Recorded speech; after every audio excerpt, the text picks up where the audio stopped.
Thank you for the kind invitation to come and speak at this very distinguished university. I remember when I first heard that BRAC was setting up a university, and I just thought, boy, there is no stopping these people. BRAC is really an amazing institution. So here you are in your 16-story building. I'm very pleased to be here. It is very, if I can use the idiom, it's very ballsy of an American to come to Bengal, Bangladesh, and talk about your history and your famine. I recognize this is a high-risk activity, but I'll take the risk because I'm also interested in this subject, as I'm sure you are.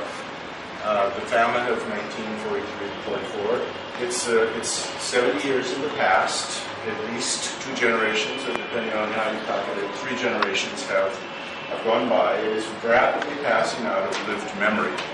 There are a relatively small number of people who are old enough and conscious enough to have been in this famine in 1943-44 and who would testify to it, that these are your parents or your grandparents or maybe your great-grandparents. So they're passing away. And this is always an important moment historically from a lived event actually passes entirely into history, so that we can no longer make contact with people who have had the experience itself. So then the question, or one of the questions historians have, is about for calamitous events or for very big and significant events, for wars and elections and famines and invasions and liberations and so on. These kinds of, these are the events around which people can actually date their lives. They say, oh, I was there in 71 during the war, or I was someplace else during the epidemic, like that. So we were talking about these very big events. They pass into social memory. Social memory is the kind of collective, it's not identical, but it's the shared memory and understanding of what happens in the past. And I think that's what's happening now, is the lived experience is moving into social memory. People know that this terrible event happened in the past. It was part of the old colonial order. And the question, I suppose, you might ask, is it relevant any longer? Is the famine of 1943-44 any longer relevant? And I think the answer is yes, because there's some unfinished business, but I don't want to force you to go down the path of social memories, which are disagreeable, if you don't want to. So at any point, you can get up and leave the talk. So that's kind of what I want to say. There is an increasing interest in European history of a concept which Timothy Snyder has brought into use called the Bloodlands. The Bloodlands is a geographic region between Central Europe and Eastern Europe, basically from Eastern Germany all the way into the Ukraine and on to Russia, which has had such a history. It had such a history in the 20th century of famine, invasion, genocide. The concept of bloodlands, that is a land or a terrain which is simply drenched in the suffering of the populace.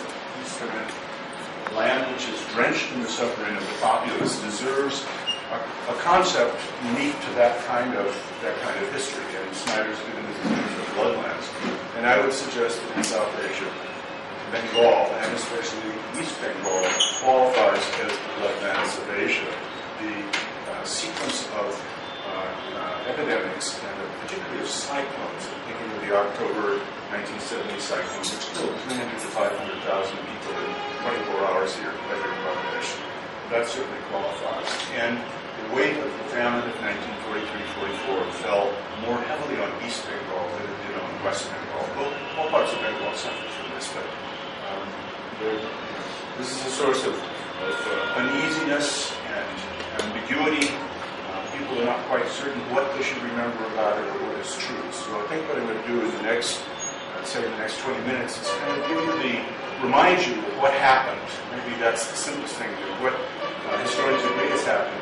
And then I'll finish my talk by describing 3 or 4 directions in which research is going, interpretations are being essayed, and maybe we can have a conversation after that about it. Okay.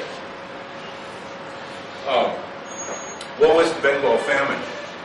Well, historians get to make up their own stories, and they get to choose the beginning and end points. And different historians have different beginning and end points.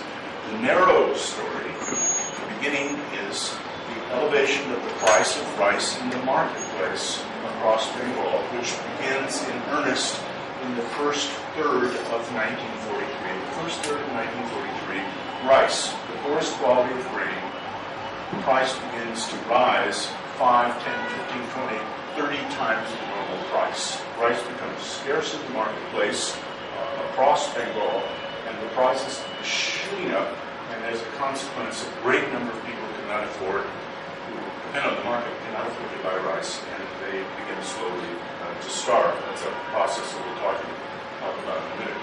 So one possible narrative, is the short narrative, is that the famine begins early in 1943 with the elevation of the price of rice, and it ends at the end of 1943 when there is a good almond harvest, in addition, grain is being imported into Bengal from other provinces, and when the army takes over the distribution of civil supplies within the province of Bengal, the price comes back down, and a more reasonable relationship between supply and demand is established.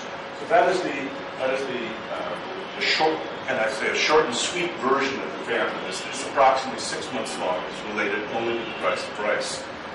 Most historians, however, who looked at this include the next 6 months, which is the period of the first half of 1944. It is a period in which a nutritionally weakened population, which has survived, it hasn't started yet, it survived, but it is very susceptible to epidemic diseases. And there's a very severe outbreak of malaria, especially in eastern Bengal, but also of smallpox and cholera. So you have 3 epidemics going. And you have a population that has migrated and dispersed itself all across the province as people have moved about trying to find food to eat in the previous 6 months. In addition, need I say it, there's a war going on the eastern boundaries of Bengal. The Japanese have, in 1942, come right up to the borders of Bengal. They're in Imphal, and there is active fighting going on. Troops moving back and forth, the railways being hijacked for military purposes, internal transport disturbed, boats have been broken up by the government to prevent the Japanese invasion. The whole province is in a state of turmoil, and under those conditions, the outbreak of these epidemics is very, very severe. So I accept this. In the short version of the famine, it's really a 1-year period. It starts with the hike in the price of rice. It includes high mortality from starvation, and then it includes another 4 to 6 months of epidemic diseases, which also have high mortality attached to them. And this is the whole package in the short version of what constitutes the 43-44 famine. Now, a distinction has been made by David Arnold, who's a very good Indian historian of science and technology in England. David points out that famines are both events and processes. What I've described to you just a moment ago is an event. It has a beginning, it has a middle, and it has an end. It has recognizable boundaries. You see it as the famine is standing apart from other events in which it is embedded. But there's another way of talking about the famine, and that is as a process that the famine of 43-44 is the outcome of a very long-term crisis in subsistence in Bengal, in which previously, in the 16th, 17th, and 18th century, Bengal is a land legendary for abundant rice production. It's the Shoner Bangla, the Ashol Shoner Bangla of the past, in which paddy was available to all cultivators. Land was freely available on the active Delta frontier. You could go and cut down trees, put it under the plow, and you could grow rice. There was a period of time in which, by all accounts, including colonial accounts with some degree of measurement and accuracy to it, in which the diets of Bengalis, all Bengalis, was relatively nutritious and abundant. But in this longer-term narrative from the beginning of the 20th century in particular, there is an accelerating loss of the productivity of paddy farming, and simultaneously, or accompanying it, a decline in the per capita consumption of rice. In addition, there's an interference with the fish diet of Bengalis for a variety of reasons, including things like building embankments for railways and roads, various dams, various kinds of projects introduced by colonial economic activity and so on. The flow of water across the Delta of Bengal begins to be interfered with. The siltation, instead of being a productive thing, becomes destructive because it's filling up riverbeds, it's filling up geels and khals and so on. And as a consequence, the productivity, the paddy productivity, the abundance of fish protein is declining. The long-term per capita decline ends at the beginning of the 20th century. So 1943 is the end point of the process in which there is a deterioration of the economic well-being in Bengal. That's a longer-term processual view here. In any case, there is agreement among historians that a fraction of the total population of Bengal, it may have been 10%, it may have been 20%, or something in between, these are people who live very marginally, from hand to mouth. They don't own productive paddy land. They don't have a source of fish protein. They have to sell their labor to buy rice in the market on a daily basis. So there's a portion of the population of Bengal at the beginning of the Second World War, and certainly by 1943, which is in a very close equilibrium, their income with what they can buy in the marketplace. And if they don't work, then they don't eat. And if their income is less than the price of rice, they're going to have to cut back. And it's that fraction of the population which is most at risk at the beginning of the famine. By the way, stop me if you have a question. If you don't understand what I'm saying or it doesn't make sense, I want you to stop me. Right? So we're in agreement on that. Famine was never officially declared. This may come as a surprise, but it actually makes a good deal of sense from the colonial perspective. One of the great achievements of British colonial authority in the middle of the 19th century was the development of Famine Codes, which really are special administrative procedures for dealing with scarcity and starvation, usually as a result of some sort of climatic disturbance, a drought or a flood. The British developed, very innovatively, in fact, a mechanism to deal with large-scale suffering as a consequence of people being deprived of the regular food. These administrative rules obliged the government, once famine was declared, to set aside special budgets and to assign administrative officials to take on the question of famine relief works, generating road building projects and tank digging projects and a variety of other activities that would provide employment income to people who had no other access to the market. So the British had worked this out over a period of famines. Now, in the last quarter of the 19th century, it's estimated by demographers that 25 million Indians died during famines. So when I praise this administrative arrangement called the Famine Codes, I don't by any means to say that it was effective. It was better than nothing. Here's the point, that in 1943, the colonial government was so preoccupied with the war, with the Japanese who were on the border of Bengal, with the fear that Calcutta was going to be invaded and the war production of material would be disturbed and so on, they could not move toward the administrative arrangements and the financial arrangements that declaring a famine would oblige them to do, so they just did not declare a famine.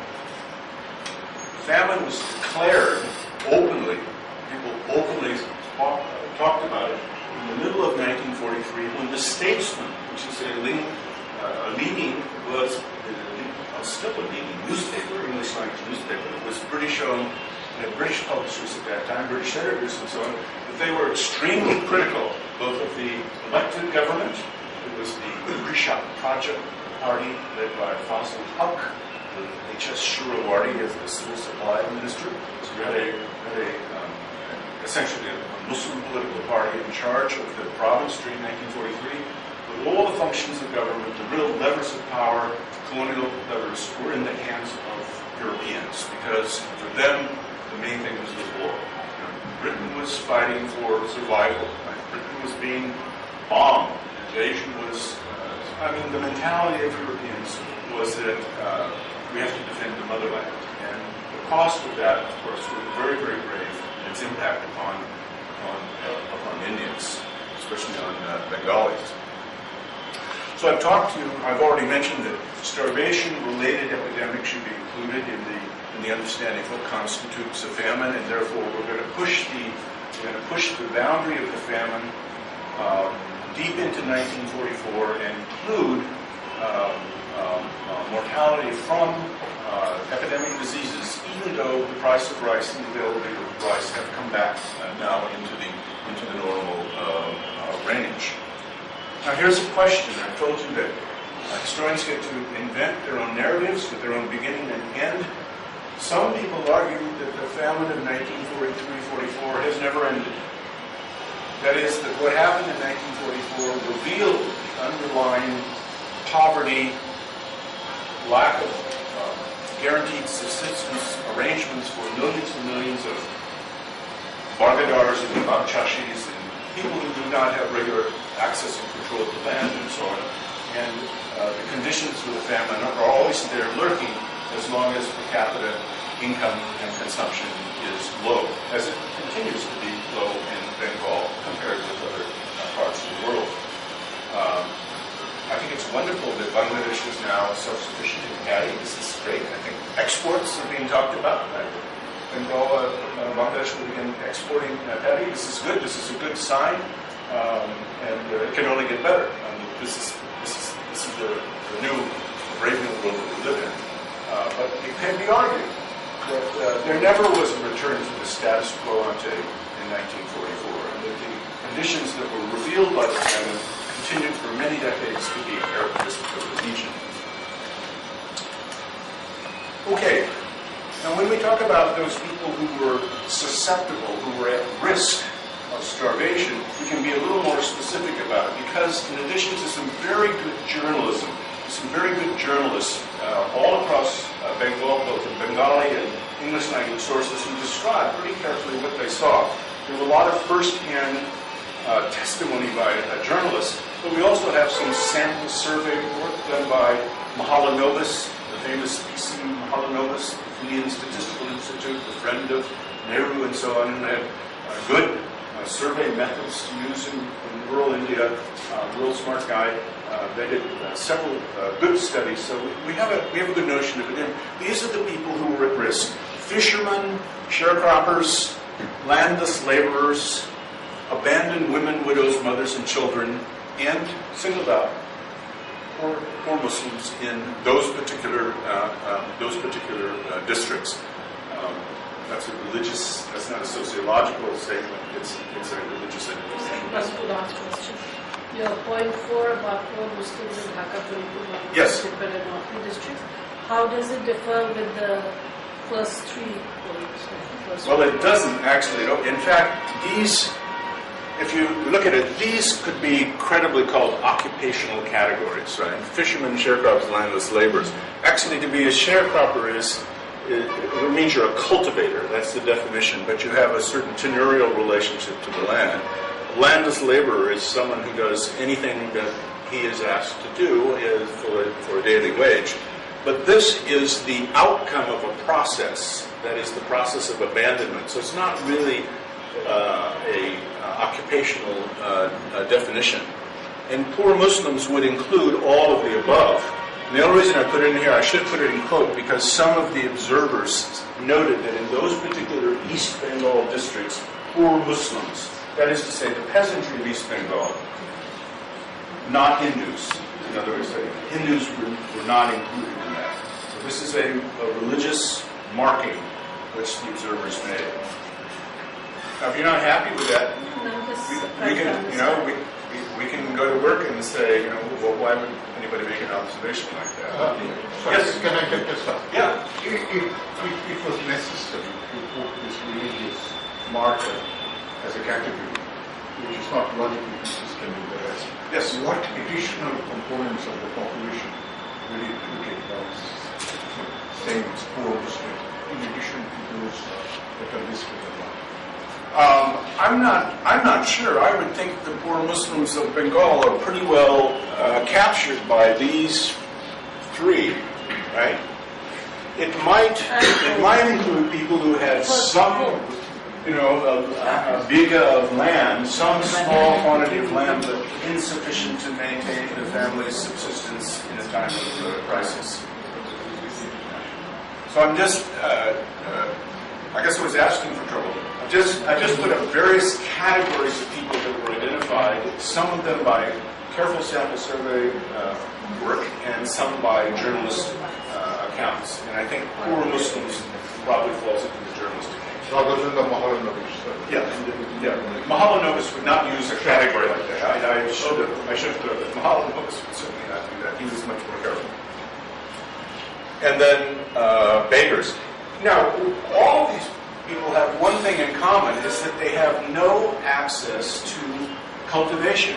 They don't, or sufficient cultivation. These are people who, almost by definition, rely upon the market or marketed rice or marketed food for their subsistence.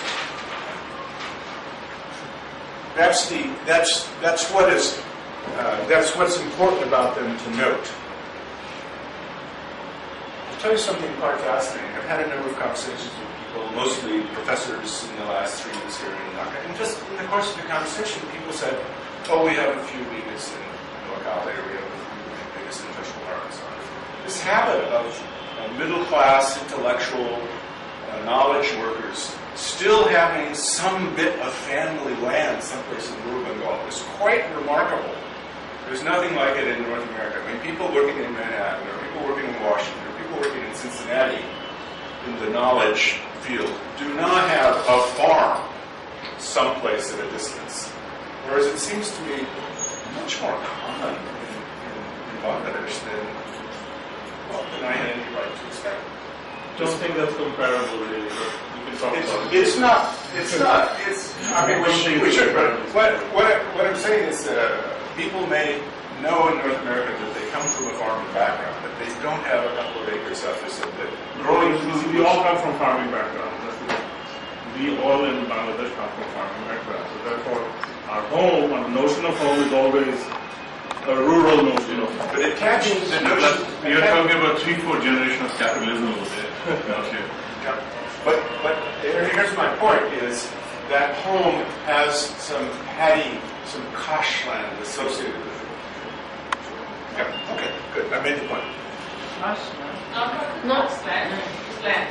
Land. Why did you put Very that? old land. Cash Arable. Cash land? That's it. Arable land. Arable. Okay. Now, going back to Arnold's observation, this is a very useful one, that we can think of the famine as a rate or a process.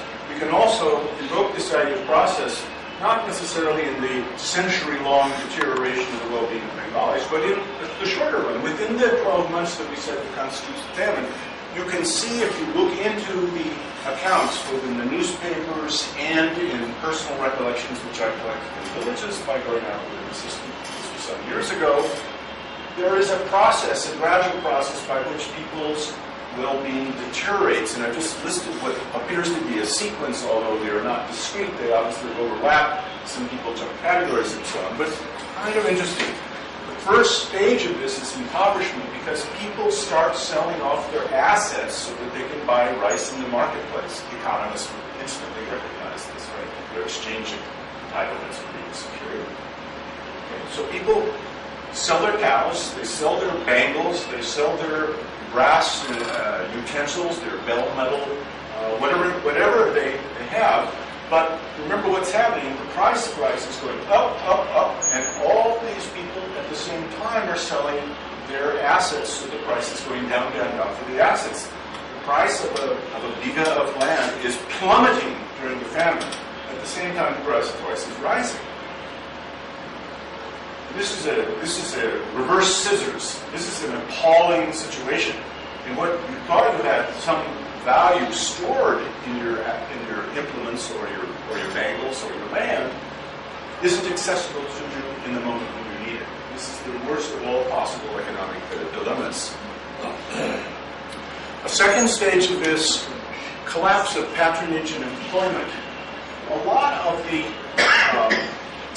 work that gets done in rural South Asia is the result of agreements, some of them hereditary, many of them long-term and customary, which are never written down in documents filed in courthouses and so on.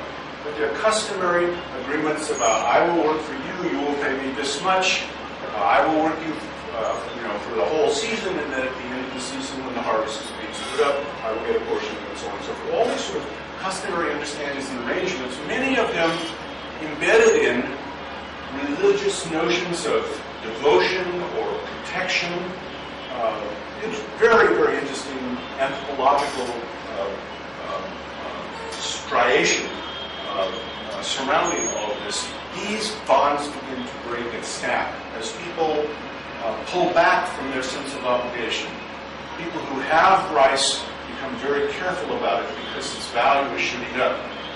They have to secure the survival of their own family in what looks like a bad situation, rapidly getting worse. And, of course, working against customary arrangements and obligations is the notion that a mon of rice, which sold for 6 rupees at the beginning of the famine, is going to be selling for 60 or 100 rupees for a mon of rice. This was in the 1943 crisis. That's a lot of money can be made in rice trading. No question about it. As a result, the connections between people begin to snap, and this is another inducement for people to wander away from their home base, looking for succor, looking for help and assistance, relief, someplace else. A crucial transition takes place when the family itself begins to break up, or the household begins to break up. I should say the household, not the family. Families are widely dispersed, but households are very concentrated. There comes a moment when husbands and wives decide that all the children cannot be fed. Husbands may decide that I'm going to feed their wives. And we know this is true because there's testimony of it, and it was visible on the roads of Bengal, going up and down the roads of Bengal, across the entire province, were women who had been abandoned by their husbands, with and without their children. Marto Sen, the economist, tells in his work on famine and exchange travel, he tells about being a 9-year-old boy in Chandigarh and seeing all these poor women coming asking not for rice, but for pan. Pan down. Give us rice water. They knew they couldn't get rice, right? And he asking his parents, who are these people? Now they were middle class. They were hungry. 85% of the population of Bengal survived the famine. So it's this 15%. It's being abandoned by employers and protectors, and husbands and wives are being separated, or husbands are fleeing they're leaving their families behind out on the roads and into employment and so on. This is a really crucial transition that takes place. Yes, sir. Was there enough food this time that should be Can I that's like the key question, right? Can I answer that in about 5 minutes? Yeah. Okay, that's it. That is the key question. Was there enough food? Of course, that's the Another question I have. What were the reasons for the rice price to be going up? Is there or was it just mismanagement of food grains? like other than the war? Yeah, other than the war. Was everything being concentrated for the war effort and... Okay. The key to this, there are a couple of things that need to be looked at. One is, remember the war from the government's perspective, from from Delhi's perspective, the war was the main thing. A magic circle was drawn around Calcutta.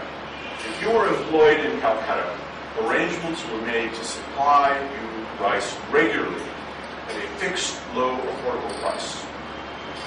Factory workers, peons, government workers of any kind, students, the entire population of Calcutta who had, who demonstrate that they resided in Calcutta, they were protected from this. So there was grain, like he was asking.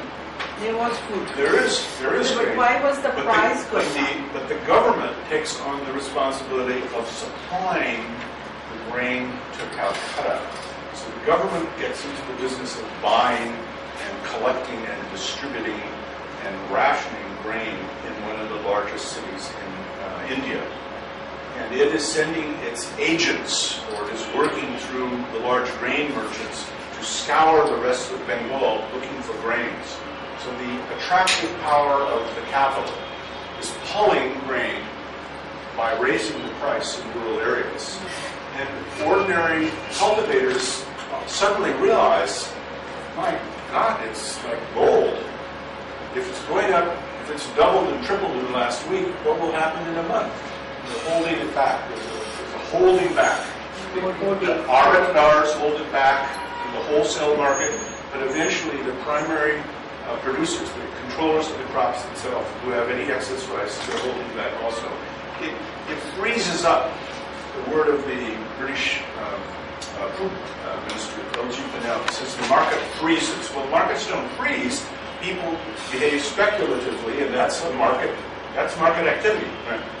To not sell, to make a decision not to sell and wait till the price goes up, as it inevitably will, is a decision, a rational decision in the marketplace. The consequence was the price is going up very, very rapidly. Everybody's hanging on to it. Do these overlap in time, or are they sequential? In other words, the initial price goes and then adaptive, reactive, going through. It's a concatenation. It is more likely to be a concatenation. That's what I think. And different things are happening in different parts of the province at different times. For example, in Midnapur district, it's a district with a degree of disturbance. There's a cyclone in 1942. There's the Quit India movement. It's an internal rebellion by the Congress organization, which is suppressed by the government. There's something called the denial scheme, in which the government goes around in the coastal districts and either buys up or breaks up any boat that can carry more than 10 people, because they expect an invasion by the Japanese through the Sundarbans. So the boats are being broken up. Government agents are in parts of Bengal that have never been seen before. And buying agents on behalf of the government suddenly appear in sub-district towns, really tiny little places, offering unheard of prices and so on. It's very intense in Midnapur early on. It's very intense in Chittagong, because Chittagong is being bombed. Chittagong is being bombed. In December, Calcutta of 42, Calcutta is bombed for 4 days in a row. Not very effectively. The Japanese were kind of out at the limit of their capacity. They drop a bomb and hope they have enough fuel to get back where they were going and so on. So it's a very ragged situation. Information is being hidden from the public because the speculative gains are so great. You don't want to have good record keeping, so a lot of stuff is going on black. There's a lot of black stuff going on. It's very hard to figure this all out. What we do have are descriptions by people in the administration, in the civil administration, about how wild this was. This was the Wild West. It's the Wild East. Take my point. I mean, this was a feverish activity, and of course the government, the elected government in the legislative assembly, is every day raising the cry higher and higher. They're hearing from their constituents who are starving, bring us food, and so on and so forth. But they have no access to the levers of power. So you have an almost hysterical political vocalization going on in public about how terrible this is, how the middle class is suffering, how peasants are dying, and so on and so forth, but no ability of elected officials to have any impact upon the actual distribution of rice in the province. Meanwhile, because the British had made arrangements to secure the food supply of all India in 1942, the provinces are like islands that have boundaries and barricades around them, so rice does not move from Bihar into Bengal. It does not move from Orissa into Bengal. Calcutta and Bengal were expected to supply rice to the rest of India because the assumption was always that Bengal is a rice surplus province. It wasn't a rice surplus province. It's pretty, this is a complicated, messy concatenation, a very good phrase for all this. So all of these things are happening. So, are you saying that it was man-made? It is premature question. It was man-made. The closer you get to the market aberration, the more man-made it seems. But the further away you get from that, and you ask, why is rice scarce? Why is 15 or 20% of the population at risk of starvation? Then you move away from the man-made to the more environmental or the long term. So you can expand and contract your vision of this, but of course it is man-made. Yeah, I just wanted a clarification which I didn't get. And this is the collapse of patronage and employment. Yes. I wanted to understand. I understand all the others, but I don't understand that one. The abandonment of family? No. I understand impoverishment. The collapse leads of to that. patronage. Yeah. Why should there be collapse of patronage and employment? What made to go to that point of saying there was a collapse of patronage? Normal arrangement was in Bengal from the time of the permanent settlement is that somebody is paying taxes to the government on land, but over from 1800 forward, dozens and dozens of intermediate layers of rent collectors like this. We've all heard this sub-infeudation notion. But at any point in the system, a rent collector can kick all those people beneath him out and directly cultivate himself or take control of the crop himself. And that's what happened. People who normally did not have anything to do with cultivation, in fact, the Bhadra, keep their distance from it, they become very involved. They want to make sure that the rice is harvested, or if it's stored, if it's protected and secured. There's a lot of anxiety about the physical control of rice. And in that process, a lot of people who before had, they thought, very secure arrangements for their food, it evaporated. People stopped protecting them. Yes, now I'm just wondering here. Yeah, okay, that's fine. You were talking about the process leading to an event. Yeah. What about the contribution of indigo cultivation leading to the low productivity of the land?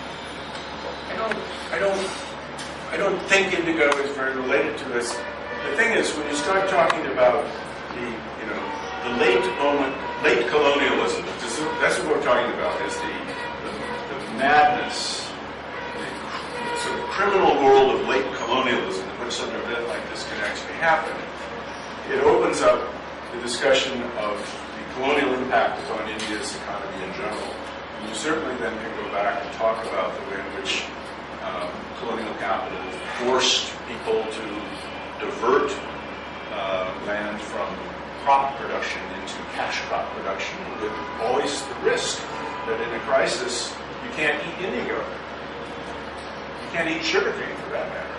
You can't make a diet of sugarcane. Or jute. Yeah, jute's the obvious example. It's the big money spinner which cannot eat jute. Where jute grows, Ausch rice grows, right? So the two are competing with each other. Well, let me go forward. These famous drawings, which you all know, and this is the cultural hero of Bangladesh, Abedin captures the last two of those stages. That is the abandonment and the beggary. That's what he drew. He drew what he saw. He couldn't see the earlier stages. I mean, he didn't make any drawings of people desperately selling their bangles in the marketplace when the price of gold had dropped to nothing. Right? That's not what he drew. He drew what he saw, which was in the streets of Calcutta. I think he was a student of Calcutta. That's right. So his observation is of Calcutta.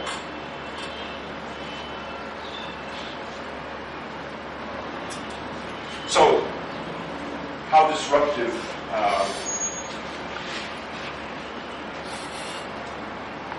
there's some appalling things to be seen in 1943. Calcutta was for soldiers who had been fighting forward on the front lines in Manipur a place of recreation and relief, R&R.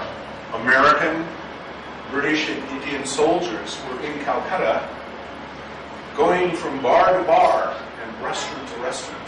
Food was abundant and available, and we had these pathetic descriptions of soldiers, GIs, Tommies and GIs, whooping it up and pressed up against the window, this kind of a Dickensian image, right, are all these faces of these starving, mostly women and children who had no access to the food.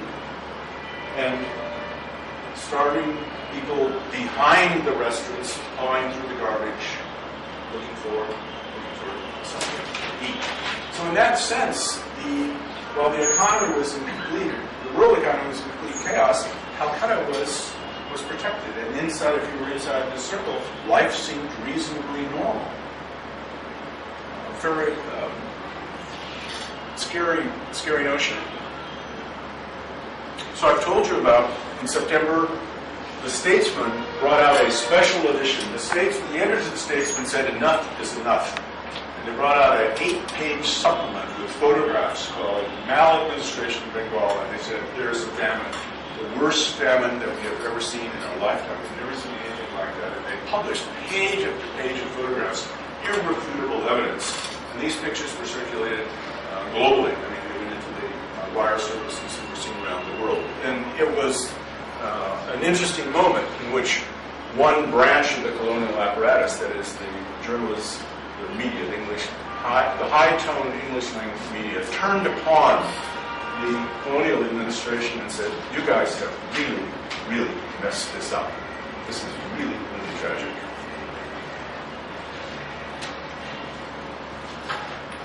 I would maintain that in addition to being an economic crisis, it also was a cultural crisis for Bengalis, not for Europeans, but for Bengalis. Selling your children and abandoning your children, selling girls into sexual slavery. They didn't use the phrase in those days, but that's what they meant, to concubinage. Young girls, pre-teenage girls, teenage girls, unmarried girls, wives. There was a market for them. Right? There were people who had cash to buy, and other people who were desperate to raise cash. It's a very unequal and rather immoral market. The awareness of this, especially by the middle class, the educated middle class, the awareness that this was eating away at the society, these tragic breakups of the family, the abuse of women, and so on, the sale of children. This was a shock, a deep shock. The self-concept of Bengalis, the notion of the integrity of the Poribar, the home, which had been busted wide open by these events, was very, very shocking. In the course of time, this middle class, the lower levels of it, also began to feel the strangeness of famine. They too had to begin selling off their goods and their lands and their possessions, and they found themselves very much straitened. But unlike the peasantry, middle class people psychologically find it very difficult to go out in the street and beg. I know I would. What they do very well is write petitions. So for the historian, this is one of those, one of those unexpected benefits. We have a lot of please be aware that the family is, like that. And we have a lot of them. The record is full of the newspapers have petitions, but also various relief agencies and government offices use petitions, asking for, often not just for one's own family, but for one's neighborhood, for people like ourselves, and so on. This was a cringe. This was a moment of a kind of cultural cringing that Bengali middle class persons would have to write these humbling petitions, often to the very people who had oppressed them, who had created the circumstances that brought about their suffering. There was only one large-scale, effective civil society relief agency. It was called the Bengal Relief Committee, and it was run by Awaris, who were in the grain trade in Calcutta. They were so important, they were so wealthy, they had such good contacts, that they were able to get grain at a discount rate, at the Calcutta rate, sold to them, which then they could send to various middle-class enclaves in different parts of Bengal. The only way you could get grain legally in Bengal was through, at this time, was through the government. Everything else was black. And volunteer organizations, civil society, local community organizations, and so on, preferred not to go into the black market to buy grain, because then you get into a criminal activity trying to help your neighbor who's starving to death and so on. So there's really only one really big charity, the Bengal Relief Committee. But we have the complete records of that committee, which have gone through, and we learn a lot. A lot of those petitions that I mentioned were sent to the Bengal Relief Committee. Now, the last bullet there is more in the nature of bluff. Because I don't know if this is true, but there may be people in this room who know if this is true. But it's my impression that there is no great art, there's no great novel.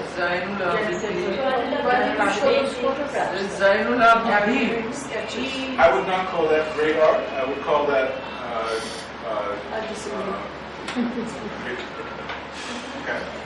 I would call it what it is rapid sketching of observed scenes in the streets, which is remarkable for its empirical capture of the moment. It's not just that, in terms of art, the kind of his strokes, his lines, that was just amazing. I'm not saying it's not good. I'm not saying it's not wonderful. I'm just saying it's not great art. It's not Goya. But I don't know, one can have discussions and debates about. Yeah, on the greatness of art and traditions of art. Yeah. But I think literature. That's what I would like to extract from you is the list of titles that you gave. What about money?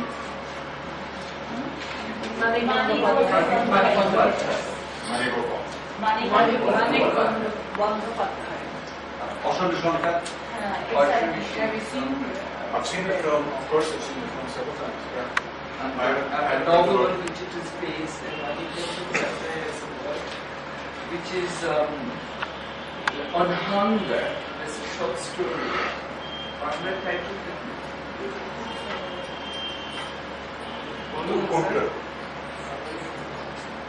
Who died?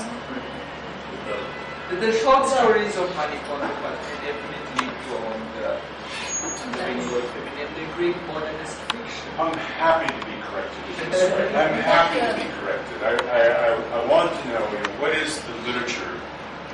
Does it capture both the suffering and the quiet valor of Are you talking at that time or since?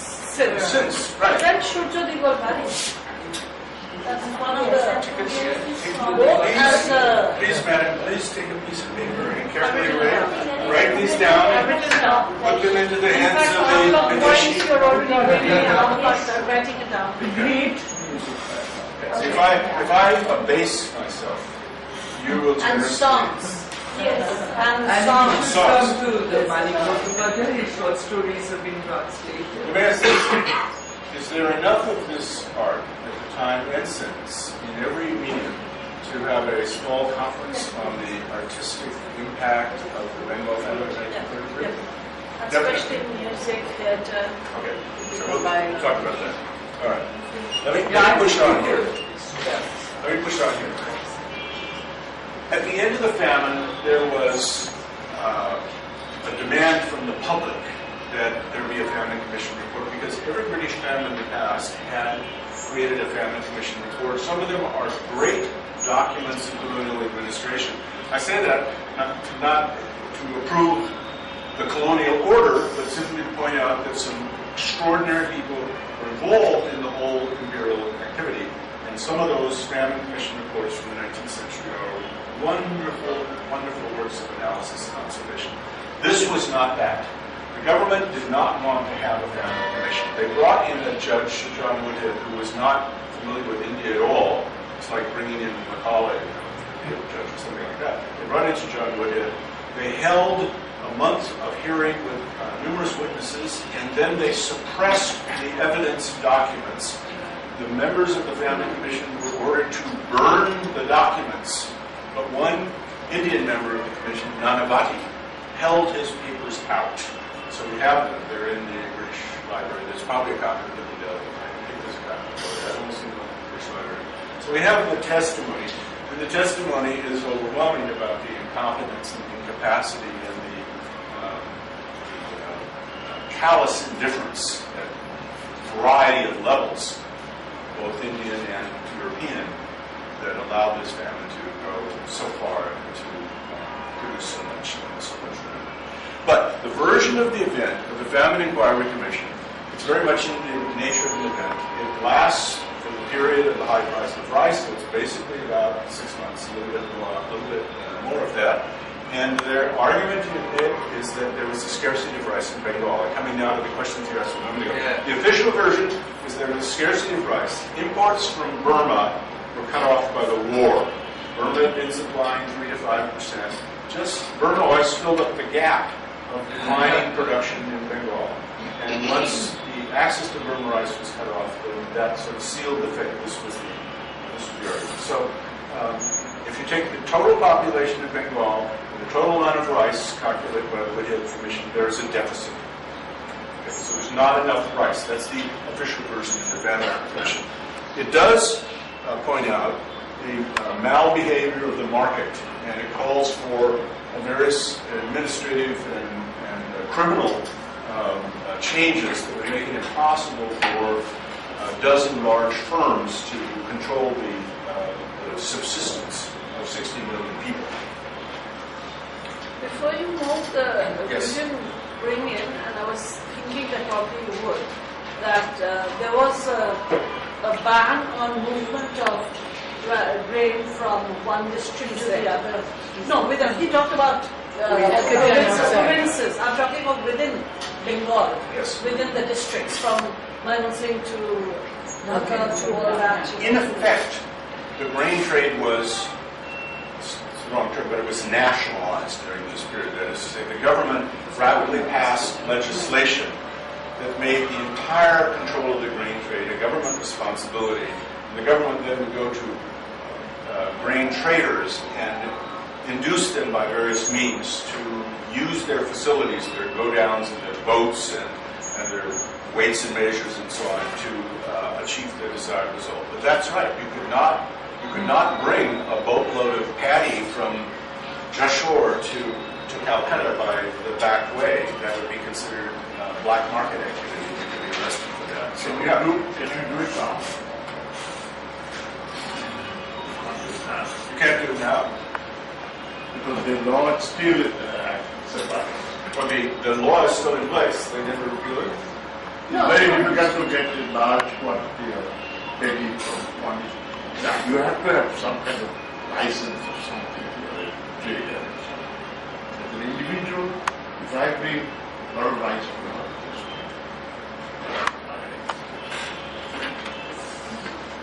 I think it's a fascinating, not just an economic question, but a moral question, whether there should be a free market in a basic subsistence food in a poor country. Because that is a license to make money. Like, actually, you were given license to transfer food. Without a license, I can. I'm not sure, but I think it is still survives. What's the check? Well, obviously, people in the grain trade know how to do this. They know the rules and they know how to evade the rules. They have the license. They know how to evade the rules, or they know how to get the licenses. It comes to the same thing. Yes. So the professionals know how to do it.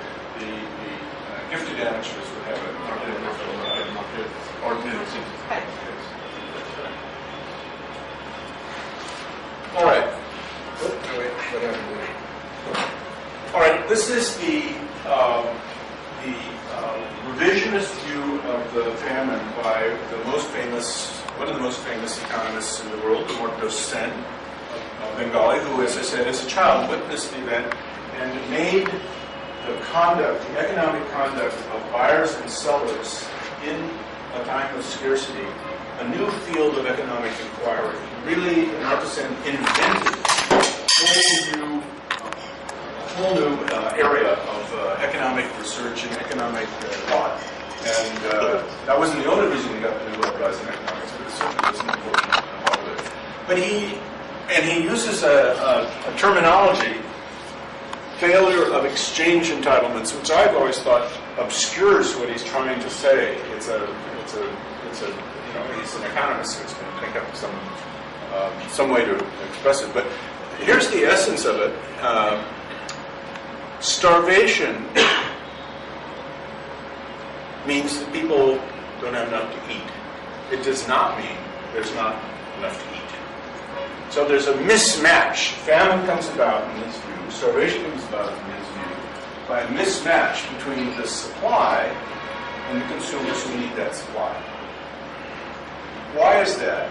It's because in modern economies, most people, or increasingly more people, buy their food in the marketplace and do not produce it itself, nor do they have a relationship with the producers that would allow them to have guaranteed food coming from the point of origin, from the field or from the farms and so on and so forth. So he analyzes in particular what happens when poor people face high prices for food which is available in the marketplace at the high prices.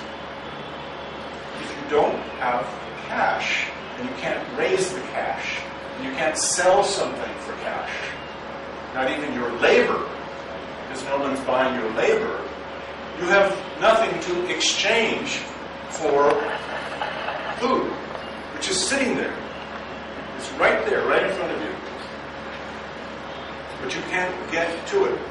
Now that sort of raw encounter seems very commonsensical and logical and so on, but Amartya Sen then proceeds to explore under what circumstances do people not have the income stream which allows them to purchase. And that points to the whole problem of underdevelopment. Which you have rising prices generally is associated with development, but not everybody gets on board with the development train, so some people are left behind. Let me just leave it there for a moment. Okay.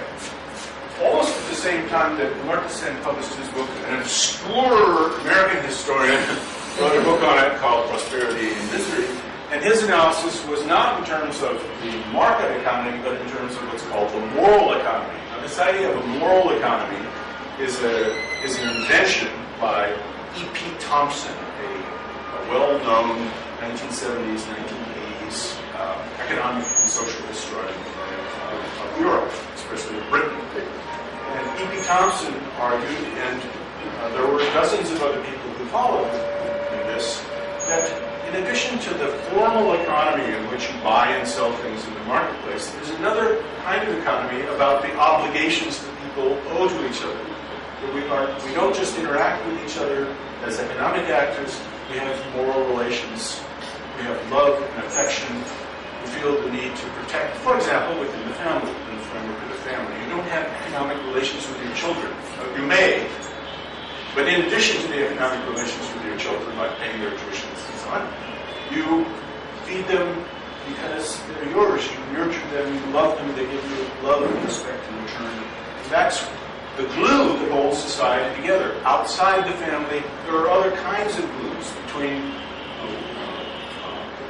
wealthy and powerful people and people who are weak or independent, and they set up bonds of implicit promises to each other about how they're going to behave.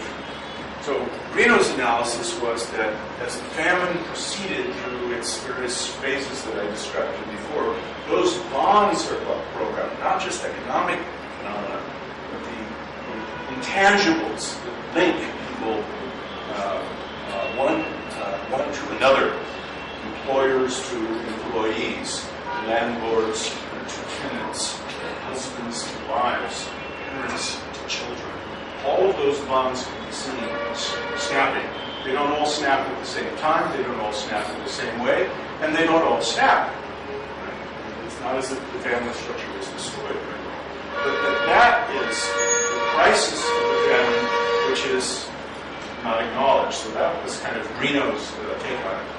Now, it can be safely said that of the two books that came out almost simultaneously, one soared to the top of intellectual consciousness in the entire world, and the other one sank place still not the latter book, because it made some statements about how Bengalis behave in a crisis that were difficult to accept or were unacceptable. The critical reaction to it was to not look at it. So this is the book which is put on. Everybody should have this experience by a book that nobody really wants to read. So it got put on the shelf for a long time. However, once you embrace the theory, you see evidence for it everywhere, and it seems to me in the last 25 years since this book was published, more evidence and not less evidence. And slowly, it may be that it will swing around in favor of this. Okay. All right, so that's... keep the title so long. Sorry? Once you take the title, I'm taking the title.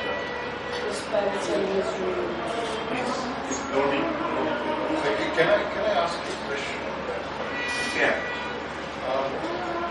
First question is, if you make that distinction between the European tradition of turning the violence outward and upward, the first question is why?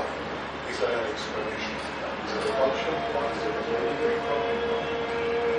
The second question is that, if I remember right, in the late 1930s, there was a movement against money levels in Bengal, related to the issue of and others.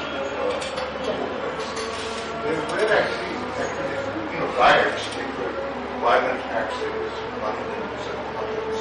So it is not the case empirically that in Bengal violence doesn't turn upwards. And so those are my two comments, not questions. A, I think it is cultural, and B, no one will prosper who argues that Bengalis are incapable of violence in the search for justice. The statements being made are that in the famine, the most remarkable and consistent observation from both journalistic professionals, casual observers, was that the Bengali response was passive. And what I didn't like that myself. I thought there's something going on here which this word passive, with all of its negative connotations, is disguising. And I set out to find out what is this so-called Bengali passivity. And my explanation of it is there was considerable violence going on, but it is internal to the family. It cannot be seen. Okay, that's fine as far as that goes. But it still leaves a question as to why was there not also an additional component of violence against the holders, the people who had prize money. Now, in Socrates' Rise movie and in the Beautiful Story, there is, of course, that episode where the Arab is looted. So once spasmodic outburst of violence shown through a work of art, but it certainly did not happen on a large scale. And that It barely happened. Barely happened. Okay, now I take that into account.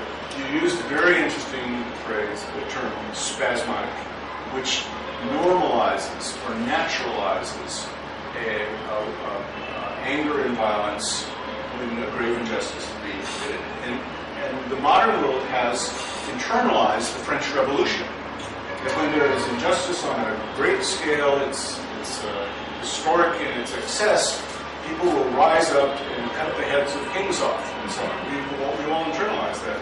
But I don't think the evidence is there to claim that this is normal and natural and to be expected of Aztecs and Babylonians and Mongols. We really don't know what the historic distribution of that is. We have a very specific European notion of the conditions under which violence will eruptive, spasmodic effort to overcome some terrible injustice. So I would say there is something to be explained here, but we can't explain it by saying something normal didn't happen. No. Now, some of my critics have said, of course there were food riots all over Bengal. And then I asked them, where are the food riots? And they can't find them. I mean, it isn't that there isn't a tax on the arats. It isn't that grain dealers don't have their bins overturned and so on. There's some of that. But there's no, it's ordinary. It's small-scale stuff. It's not an effort to take the grain back from those who possess it. And that was read as passivity. And I think passivity is unacceptable because it doesn't grasp what actually is going on. Can I make a point? If you said in the European tradition, they don't abandon, it goes outwards and towards them. But what we know of the Irish famine and the Netherlands famine, we have many instances where children, because Catholic families, they have a lot of children, they put the children into boats for America and Australia. From the Netherlands, it was mainly Australia, and from Ireland, it was mainly America. So it was also, like you say, that what happened in Bengal, that it was family and it was inwards. Right. It happened in Europe also. It happened in Europe too. There's And another large tradition scale, in Europe. scale. There's another tradition in Europe. But our political theorists and our political parties are imagine that in the face of injustice we raise the flag of revolt. No, but That's one possible response. I mean, I'm trying to, it's confusing for me. But I take your point, is that Catholic families will behave like Bengali families under some circumstances. They did. They did. And there are They did. there are documents which say that they just put the children and these as stowaways and they were taken to Australia and to America. But that's not a heroic narrative. Rising in revolt is a glorious narrative, right? Yeah, but like you said in the European tradition, famine, that those I narrated are both famine situations. Those were turning inwards, abandoning the children. And I have met Australians who've met their natural families after 40 years in the Netherlands because they were sent away in these boats to Australia. By parents very Who couldn't reluctantly. afford? No, they They couldn't couldn't afford care to for their feed. children. Yeah. They couldn't care for their children. Yeah. So in the same way, The war led to the destruction of the boats and the like. So that is why could that have been a reason why this option wasn't even explored by most people? sending the children away. Sailing abroad or sending them to places where I don't know. I don't know the answer to that question. I don't know the answer to the question. Okay, when you For Europe, say, it's easy to send to Australia and America. We didn't have any place to go. okay, when you say Bengal, the tradition was to learn slavery.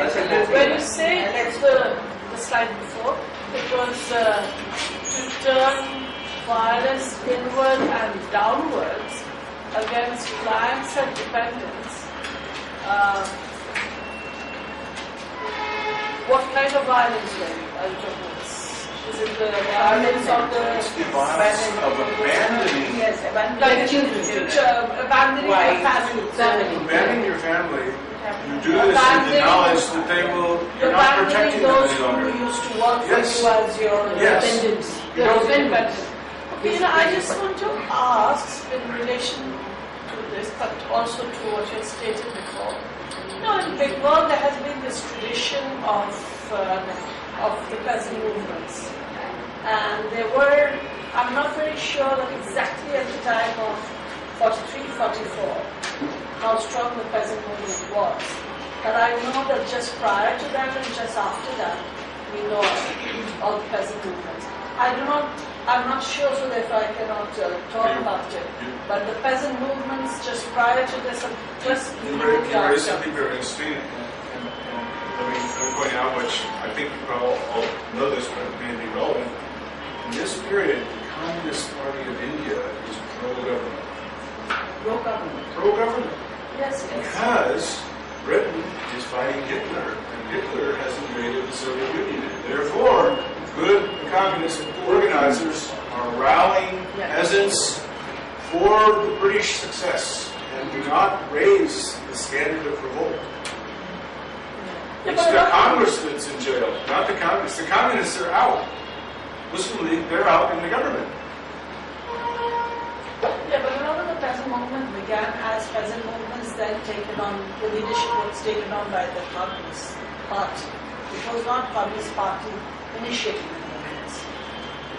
You put your finger right into the center of one of the biggest debates in the history of India, as you know about what is spontaneous and what is led. Absolutely. But there was no peasant movement. There was no organized peasant movement against these conditions that were created by the famine. Let me just quickly go through A new book that came out in 2010 by Madhushree Mukherjee. She's a brilliant journalist. Her consciousness is very much in the vein of the War Crimes Tribunal, that is, naming names of leaders. And she makes a sustained argument and unveils to the world hidden documentation of a callous indifference by the Prime Minister of England, his antipathy to the Congress, the Nationalists, the independence movement in India. He had a number of moments where he was informed of the suffering and the starving going on in Bengal, and he could have assigned ships to bring food. The option was set before him to bring food, to bring grain into Bengal to try to relieve the famine. He says no. He says, we want those ships to go to America and to Argentina. We're going to build up the stocks of food grains in England for the post-war period. He had a choice, and Madhushree makes a big thing out of this. That it is the intransigence and hostility to India by a particular individual in a very critical position, and that he carries the weight of 3 million. She uses a very high-end figure. Whether there was 1 million, 2 million, 2 million people died is important, but at a certain level it doesn't matter, does it? He carries the burden of 3 million Indian deaths, mostly Bengalis, on his shoulders. So this is the very opposite kind of approach. It's not in culture, it doesn't take place in economics and so on. It's a matter of dosh, car dosh. The answer is, what's your answer to that? Very true. What's your answer? Let's listen to that. So that argument, of course, jars with Shell's solution when there was enough grain. The additional grains were not the issue, were not the essential problem. The problem was distribution. Yes, exactly. She is on a theoretical, different theoretical plane. She's someplace else. She thinks that Churchill has gotten a free ride, has been glorified and heroized, and that the British, in particular the contemporary generation of Britons, have a total fantasy about what happened in the Second World War. That Churchill beat Hitler with a little help from FDR. Churchill is a great hero, a kind of Napoleonic figure. And she has read the documents and so on. And it's really not true. This is a man that's being played in some very important ways. It certainly deserves to be brought out. Yeah. Question is Yeah, whether it's absolutely. relevant Absolutely. explanatory.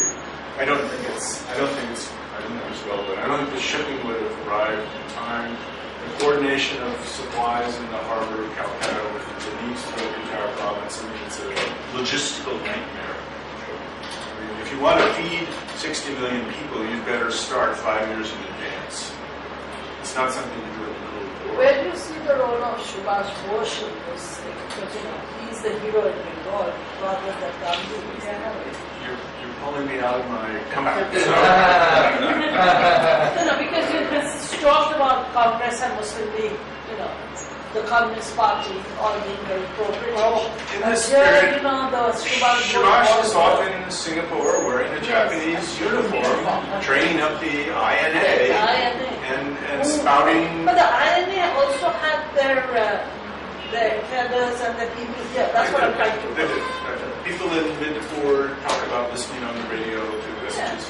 I'm not talking about Subhash the person, but his. The thing that he left Here's what I actually think. I think the famine in Bengal strengthened Subhash's arguments for prisoners of war, Indian prisoners of war, because he would be able to say to them, look, while you're languishing in these POW camps, look what the Shadalok are doing to your brothers and sisters there. Look how criminal their behavior is, and a lot of Indian soldiers said, "Sign me up. I'm an INA." One very common perspective is that British policy was clearly focused on the nationalist struggle going on, and that had an impact on the way it arranged its distribution patterns. Would you like to comment on that? I'm not sure I understand the question. Well, the problem that is being raised is not the availability of food, but the distribution of food. Yes. And to what extent this was a response to the nationalist struggle going on in the country, the anti-British movement, the Byzantine movement, and so on. And the forefront of that struggle was in Bengal. Yes. Are you asking me if the famine was contrived? To some extent, yeah. Contrived to weaken to starve the national yeah. movement. Well, the timing is wrong. I mean, the Quit India movement is August of 1942. It is over, except in 2 or 3 districts in Bengal, by October. It's very, very short-lived. And but I mean, you do say it's a process. It did not just happen in one day. I'm wasting my guitar. If you talk about process, then anything can be called a process. I mean, I would not raise political calculation, imperial political calculation, as part of the process, but it clearly is the context in which the process of the deterioration of the well-being of Bengalis takes place. And another thing to notice is, as the war goes on and British rule is clearly eroding, the administrative capacity is diminishing. The best people have left the ship, right? The people in Delhi, in great pomp and circumstances and so on, are perfectly well aware that the end of British rule is coming, and that their careers, their personal careers, are now at stake. And they don't put their shoulder to the wheel as they should. Probably, I'm sure there are Britons who would contest that. I have a question. I didn't know whether it exactly coincided or not, but the exodus of Indians from Burma, does it play a significant role in this? It does. There are many, many things that I haven't mentioned that play into the cycle and the movement. By March of 42, Indians are pouring out of Malaya, Singapore, Burma. The British abandon the civil population and got their troops out. So the Indians were left to climb mountain ranges and through bamboo, and many of them died along the way. Older people did not survive. But 300,000 or 400,000 Indians entered Bengal, and many of them were immediately dispatched to Orissa, Bihar, and so forth. But I mean, yes, these highly disruptive, planning to feed this in-migrant population must have been a nightmare because they're still trying to feed Calcutta. Do you feed refugees if you're not feeding rural Bengal? I mean, there's a policy decision. I don't know how that was solved. I don't know the answer to that question.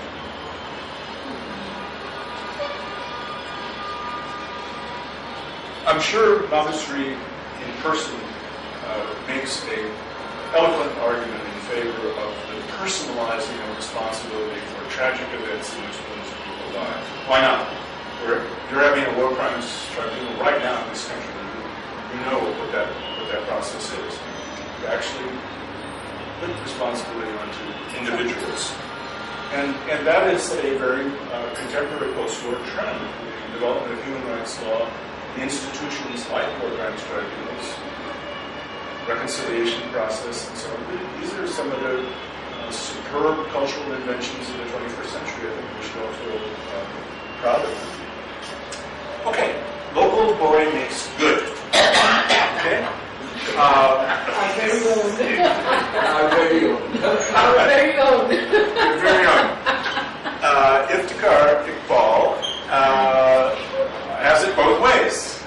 He says, just as in quantum theory, light is a wave and a particle, so the history of Bengal in the last century is a long-term deterioration of the productivity of the land because of various kinds of interferences with water flow and siltation and so on and so forth, accompanied by the increasing isolation of a larger and larger proportion of peasants who are landless or only have very little amounts of land. That is the most important interaction between environmental change and social relations.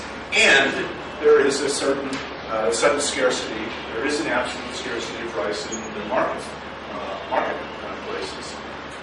So he wants to have both, and that's the sophisticated response to these two kinds of interpretations. Stick a Bible and say, yes, there's evidence for waves and for particles, and I think that's real smart. So he's a smart guy. What? Very postmodern. Very postmodern. That's right. Okay, last slide, if I may, one more. This is actually the one that I was trying to get to. What remains to be done? There's a lot of work that remains to be done on the famine. To some extent, people have wanted to forget about it because it was so tragic and things happened that people are not proud of and so on. But these are the things that I would like to see. Each one of these is a dissertation. What happened in rural Bengal? We really don't know in any detail, and this would take some fairly meticulous work in local archives, talking with journalists, looking at family records. Probably many of the people are dead and gone. This would be a hard task, but they do it for 14th century England and France. I can tell you this. They reconstitute the economic life and the social life of 14th century medieval Europe. It's just a question of time and attention and focus and so on. So you should be able to do it with Bengal. Okay. Women's experiences. Women carry the brunt of the famine. But we don't have any voices. We don't really know what that's like. I interviewed 6 women who were forced into what they call the karkhana, into prostitution, because they were impoverished. This was in a village in Bengal, 20 miles outside of Colorado. This is kind of an accident that I was able to do this interview, and I have it in my book. But it's not even a sample. It's just an indication of their experience. They talk quite candidly about it. And once you enter that world, you never come back. Once you're in the world of prostitution, So there's no way back, not just to society, but to your family. Nobody wants you back. We need to know more about that. And women who escaped it, we need to know about that also. But I would love to hear more. This question that everybody was interested in, this question of passivity and was there violence and so on. We need more work. We just need more empirical work. Maybe there were abundant grain riots that didn't get into the press and that I don't know about. I'm happy to be corrected if somebody will come up with the empirical stuff. District by district, was there more disturbance around grain than normal? You would expect some disturbance, but was it remarkable? Was it like France in the 18th century? I don't think so, but maybe it was. I can be corrected. And then finally, this question I put to you before, what is art, what's literature, what does music have to say about the famine? How does art and literature continue to shape collective memory, social memory of these events? I think that would be fascinating. Great little conference, mini conference sometime in the future. Well, thank you. You've been extremely patient for a long time.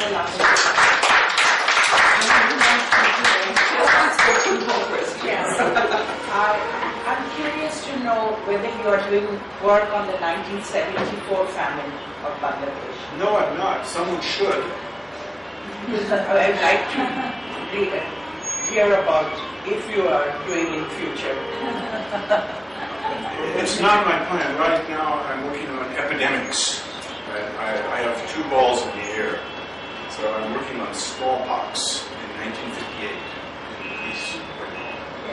Can I ask you about, give us a sense of culpability, about Culpability.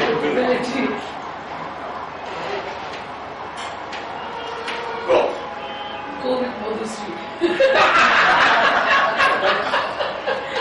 okay, let's hear. Let's hear what I don't. We know from.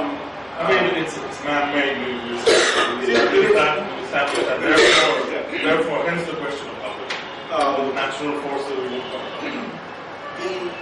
The book Bloodlands that I mentioned to you before, the subtitle is Eastern Europe between Hitler and Stalin. So you have these two megalomaniacs who consciously imposed genocide and famine. I mean, the memos are unmistakable. Stalin says these kulaks, these rich peasants, they need to be taught the power of the communist state. And they just went in and took all their food away from them, and they took all their diamonds and gold. You read it, so you know. So there is enormous culpability, there is conscious policy, and there are eager party cadres with Nazi SS types and red brigades and so on and so forth. I don't think we have anything like that going on at all, so that's not an analogy. However, there is culpability. The culpability that we assess, though, is in our historical accounts by revealing what appears to have been happening, which was not acknowledged. Aren't we assessing culpability? I mean, there is no. Historians don't work in courts of law exactly, but widely accepted and definitive explanations of the cause of a tragedy on this scale seems to me to provide culpability. And how much can we lay at the door of the political tool? That's really the.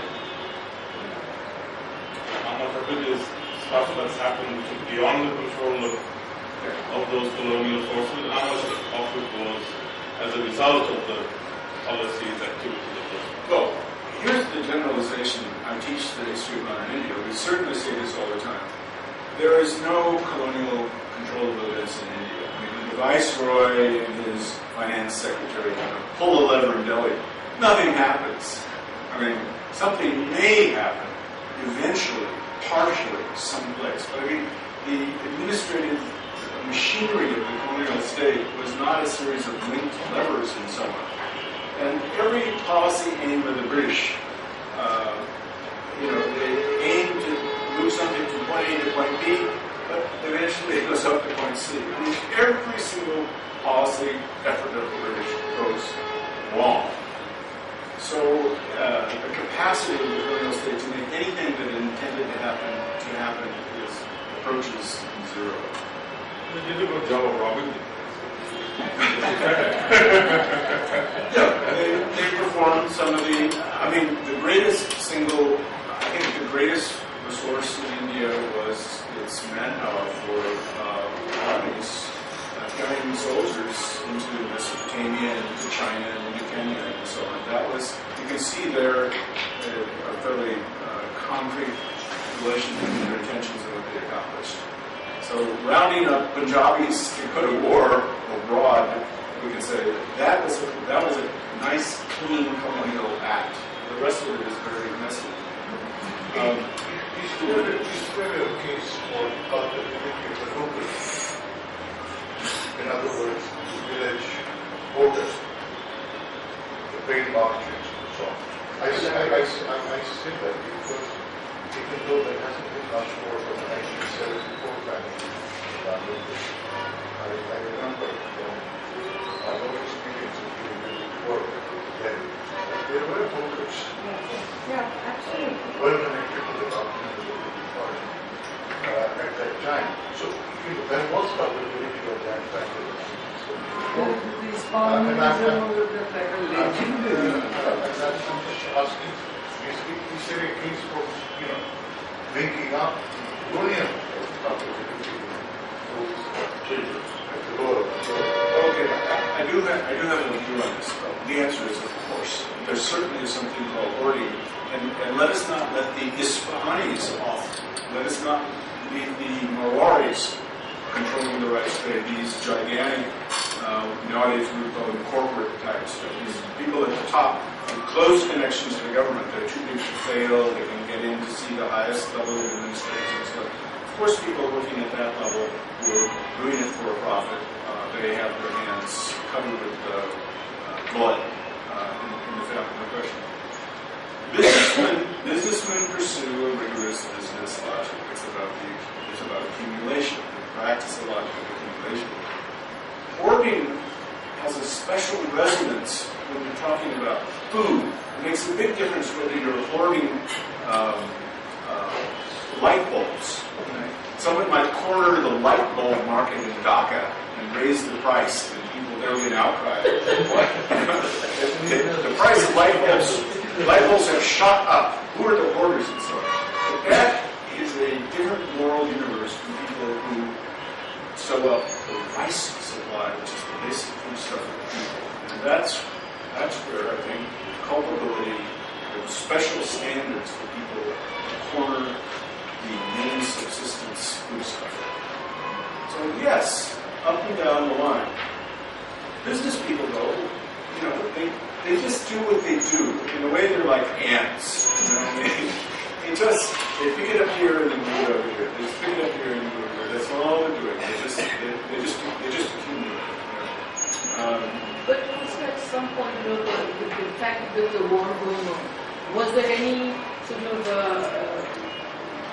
rerouting of food for the soldiers? Yes, of course there was. Yes, it was. I mean, the way to think of the food market is that there were these enclaves of protection. The workforce in Calcutta, including government servants, the army for certain, the merchant marine, carrying goods in and out. And so these were protected groups. The foreign troops, right? The Americans. Nobody asked the question. You have 80,000 American troops in Calcutta. And they're gobbling down, rice and mashgola.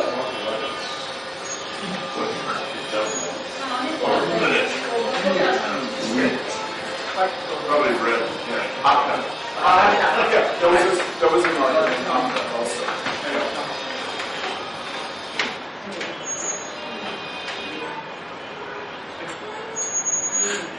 It's continuing for me to today.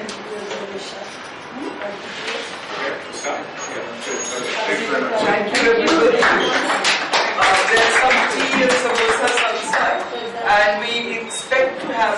a talk next Monday at the same time by a professor from Russian University whose name I don't know. Thank you. But he'll be talking, he's researching on 71. Oh, So we are going to have some good At the same time. same time. So I will not be listening to you. Can you put me on that? Yeah. I know. Yeah, I have a request. Can you get this box online? I'm so Okay, for Ferdowsi. Great to see you. Yes. Okay, I'll see you in so- December when I come back. Please come a couple times. Okay. Hello. My small box will come.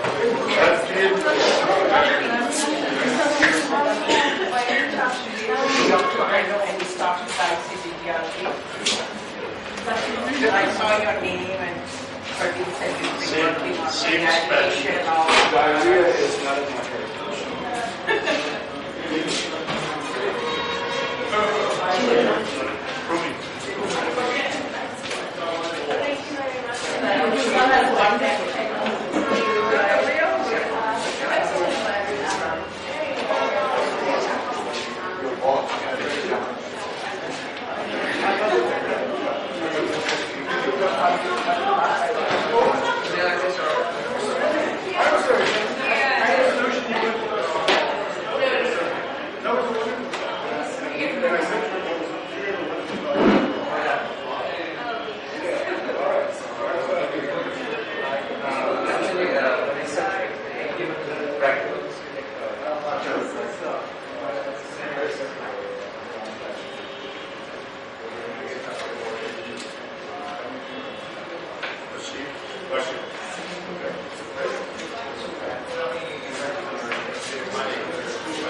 এটা আপনার charge এটা আপনি একটু বলেন